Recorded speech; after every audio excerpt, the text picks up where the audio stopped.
సర్వేపల్లిలో Kakani the great. ఆయనలా చేయడం ఎవరికీ సాధ్యం కాదు. ప్రజలు అన్నీ గమనించే సంఖ్యలు తెంచుకుని బయటకు వస్తున్నారు. తెలుగుదేశం పార్టీ అభ్యర్థి సోమిరెడ్డి చంద్రమోహన్ రెడ్డి సర్వేపల్లి నియోజకవర్గంలో కాకాణి గోవర్ధన్ రెడ్డి చాలా అభివృద్ధి పనులే చేశాడు.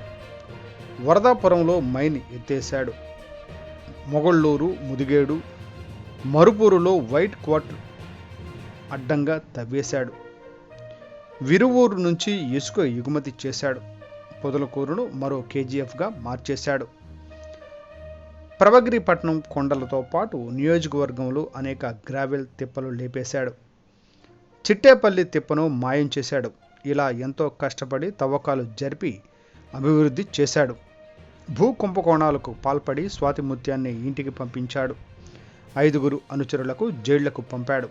ఈ స్థాయిలో అభివృద్ధి ఎవరికీ సాధ్యం కాదు. స్వాతంత్రం వచ్చిన తర్వాత ఏ ఎమ్మెల్యేకి సాధ్యం కాని విధంగా అన్నీ చేసేశాడు. ఆయనతో గతంలో కాదు భవిష్యత్తులోనూ ఎవరూ పోటీ పడలేరు. కాకాణి జడ్పీ చైర్మన్గా, ఆయన తండ్రి సమితి అధ్యక్షుడిగా పొదలకూరుకు ఏం చేశారో చెప్పమనండి. ఆయన చేసింది ఒకటే, దోపిడీ దోపిడీ దోపిడీ. గోవర్ధన్ రెడ్డి చేసిన అరాచకాలపై సర్వేపల్లి నియోజకవర్గ ప్రజల్లో తిరుగుబాటు కట్టలు తెంచుకొని వస్తోంది. కాకాణి గోవర్ధన్ రెడ్డి డబ్బు, అహంకారం, మదంతో పాటు ఆయన పోలీసులు ఎవరినీ ఏమీ చేయలేరు. ప్రజలు సంఖ్యలు తెంచుకుని బయటకు వస్తున్నారు. తెలుగుదేశం పార్టీ కూటమిని ఎమ్మెల్యేగా నన్ను, ఎంపీగా వెలగబల్లి వరప్రసాదరావును, సీఎంగా నారా చంద్రబాబు నాయుడుని ఆశీర్వదించబోతున్నారు. బాబు గారిని కూటమిని ఆడ కూర్చోబెడతారు అధికారంలో. ఇక్కడ నన్ను, వరప్రసాద్ గారిని భారీ మెజారిటీతో గెలిపిస్తారు. ఇప్పుడు కాకాణి గోవర్ధన్ రెడ్డి కూడా చాలా అభివృద్ధి చేశాడు.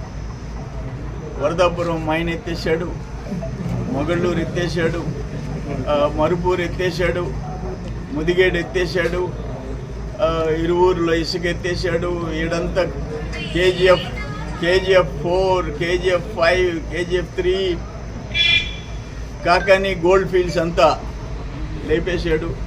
అన్ని అడుగుల లోతు ఎవరు తవ్వగలరు?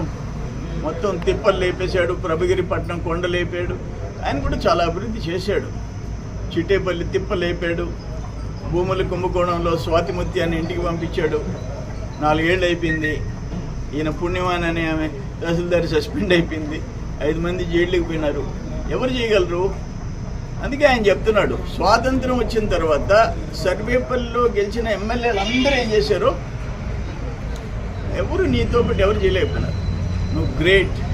2 కాదు, అసలు ఎన్నింతలో ఈ దోపిడీలో నీతో ఎవరు పోటీ పడలేరు. ఎన్ని నువ్వు చేసావు. అందుకని ప్రజలకు మేము ఒకటే చెప్తున్నాం, పొద్దులకూరు ఆయన జిల్లా పరిషత్ చైర్మన్గా, వాళ్ళ నాయన సమితి ప్రెసిడెంట్గా, ఆయన కాంగ్రెస్లో ఉన్నప్పుడు మంత్రులకి ఇంట్లో మనుషులుగా ఏం చేసేవచ్చు? ఏం లేదు. దోపిడీ దోపిడీ దోపిడీ. దానికి తిరుగుబాటు జనం కట్టలు తెంచుకొని నువ్వు చేసిన అరాచకాలకి ప్రజలు సంఖ్యలు తెంచుకొని బయటకు వచ్చారు. మమ్మల్ని ఆశీర్వదించేదానికి సిద్ధంగా ఉన్నారు. నీ డబ్బు, నువ్వు, నీ అహంకారం, నీ పోలీసు, నీ మదం ఎవరిని ఆపలేదు. డెమోక్రసీ, ప్రజాస్వామ్యంలో ఉన్నాం. మీరు అది చంపేసేదానికి ప్రయత్నం చేశారు. ప్రజలు తిరుగుబాటు చేశారు. ఆడ బాబు గారిని కూటమిని ఆడ కూర్చోబెడతారు అధికారంలో. ఇక్కడ నన్ను, వరప్రసాద్ గారిని భారీ మెజారిటీతో గెలిపిస్తారు.